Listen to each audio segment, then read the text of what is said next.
well, first off, we knew that there was just a huge volume available. There was police footage, there was CCTV, there was Shanann's own personal footage that was available online on Facebook, but there was also her family personal archive, which is years and years worth of family legacy just sat there on her laptop that her family had kindly given to us. So our process involved James Hunt, who is the archive producer on this, heading back with myself and Hayley Ford, the line producer. We went to North Carolina to visit her family and collect just a huge amount of archive, which we had absolutely no idea what would be on there, and start the process of it was just important to view it all. You can't just presume that you found the first bit, say there we go, that represents Shanann, or this represents her marriage. We had to have it was a long drawn out process of organizing and curating this content, because you owe it to her to tell the true story and not just your version of it. I was speaking to Jenny the other day. We spoke in depth about American Murder. American Murder is kind of completely different, but essentially American Murder has turned the true crime genre on its head, because it's the first film which actually concentrates on the victim and not the murderer. And the Jenny was absolutely adamant. As a mother of three, as was Shanann, 2 daughters, and was pregnant at the time of her death. It's a film about violence towards women, really, and the breakdown of marriages and abuse to women, and a very important subject. And you've got Ronnie's, and then you've got this. They're two radically different films. American Murder was made 100% from archive, but obviously the subject matter was properly horrific. And so, in credit to Netflix and Knickerbocker Glory, we're all offered counselling, all the support we could get. But just the sheer volume of material as well was absolutely mind-blowing. With the police reports to Shanann's personal media. The one thing I have to address is that a lot of people think we just ripped stuff off social media. No, we didn't. So nearly all of it came from her personal archive. We just framed it in a social media context to make it easier for the viewer to comprehend. So it looks simple, it looks quite easy, but actually the execution of it was incredibly hard. But because we had the glut of material from the police and the FBI, or the Colorado Bureau of Investigation, we had everything they had. And so, Rick Crosley, who's the assistant editor on that, absolute genius, helped me organise that. We had to organise it in properly chronological order, in a timeline, and when you've got 100,000 still images, hundreds and hundreds of hours of material, is logistically very hard. And then to go to the edit for Jenny and for Simon, the editor, another genius, all brought together by Hayley and the production team, and Jonathan and Sarah, who did the social media research. Again, it's just a team effort. But the hardest thing on that was we had to go to North Carolina to see the Ruchecks, with the family of the mother and father and the brother, Frankie and Sandy, and get Shanann's media from her computer. And we had to persuade them for us to make the film. They're immensely proud of us, by the way, and we're on the call. They're on the iPad for when we were up for the BAFTA the other day, but and they've been nothing but they said that it really helped them with their grief.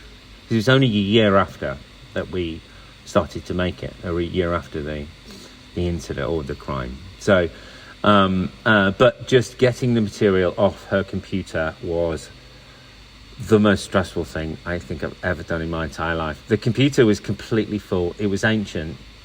The wheel of death came up. It was completely jam-packed full. There was no space to operate. I had drives coming out of my ears. I'm desperately trying to get this stuff off the computer to make sure we've got it. Otherwise, the computer was going to die. We've all been there, but this was like added pressure of I'm sat next to the family. And so we literally were duping media, giving them, here's all the stuff, we take stuff, and so that was the challenge for that. But again, it's a film made in the edit, and Simon and Jenny, Jenny's just amazing. She just had a vision, she stuck with it, and all credit to Netflix and to Knickerbocker Glory. They just let her get on with it, and the result is the most successful Netflix feature documentary of all time, if not the most successful British feature documentary of all time. Probably been watched by over 500 million people now.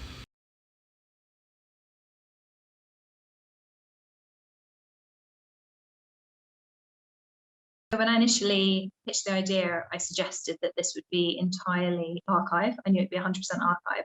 I had done enough research to see that it was all covered on camera, had been captured on camera, or had been documented at a previous time as like a digital legacy. But I knew that there was definitely two timelines. I was aware that Shanann had a timeline, and it was a relationship breakdown. And I was aware that there was a criminal investigation. So my initial pitch was a crime countdown timeline and a simultaneous interwoven timeline for Shanann. There was a lot of moving around of that structure, but the concept I had always envisaged as 3 acts, and offering Shanann the first and last word, those always remain the same, and elements, shifted along the timeline as, after viewings, it became more or less clear. And it was interesting, as you move the archive around, you offer different prominence to different parts of the story, depending on where you place it.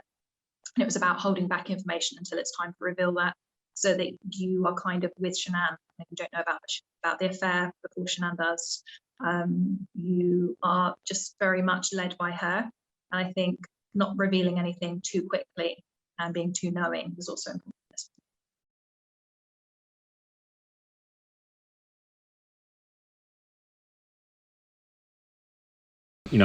I've done this for a long time, and I've seen some pretty awful stuff in my time.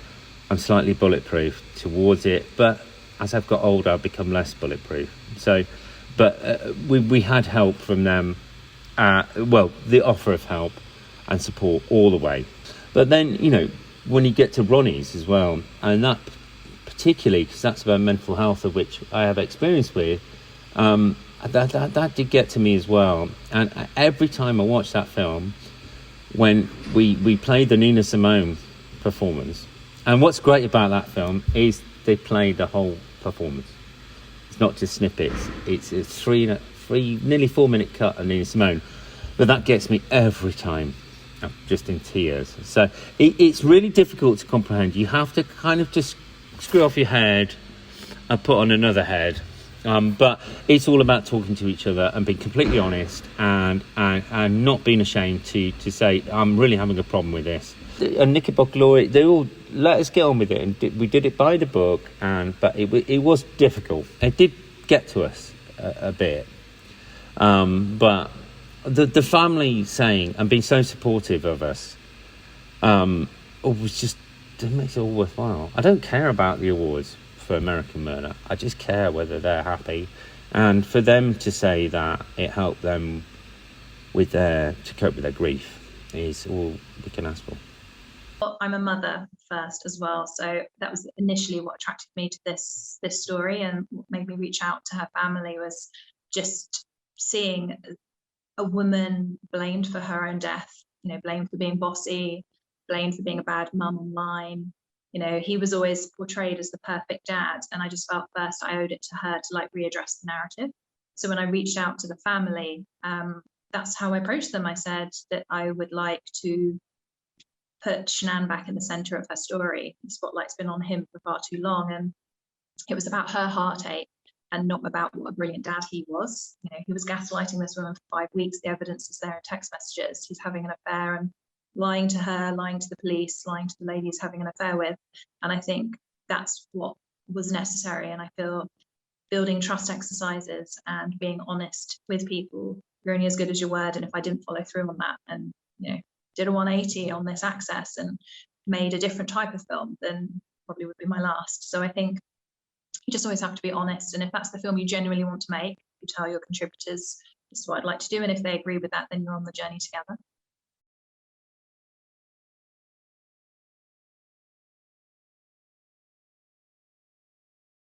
Yeah, I think obviously her family were very kind to allow us to access her personal archive, and I think, you know, people have complained online that maybe we overstepped boundaries of privacy, but I felt like her privacy was out there for public consumption from news reports and was being twisted online by trolls, and her open and public Facebook was already being poured over. So what we were asking to do was to readdress that and demonstrate that the truth was always there within the archive, and it was being misinterpreted, misrepresented and twisted online. So there were moments when we'd find something on her phone, on her laptop, that demonstrated, you know, her truth. And I think one of the most revealing moments was finding she'd taken a photograph of a letter that she'd written to Chris, and in that letter you're very aware that she's suspicious that there might be an extramarital affair, that it's more than what he's saying. And instead of passing blame or being angry at him, she just offers up everything that he could possibly want, and says, I'll apologize to your parents, I'll make that work. She makes it all about, what can I offer, what can I do to fix this?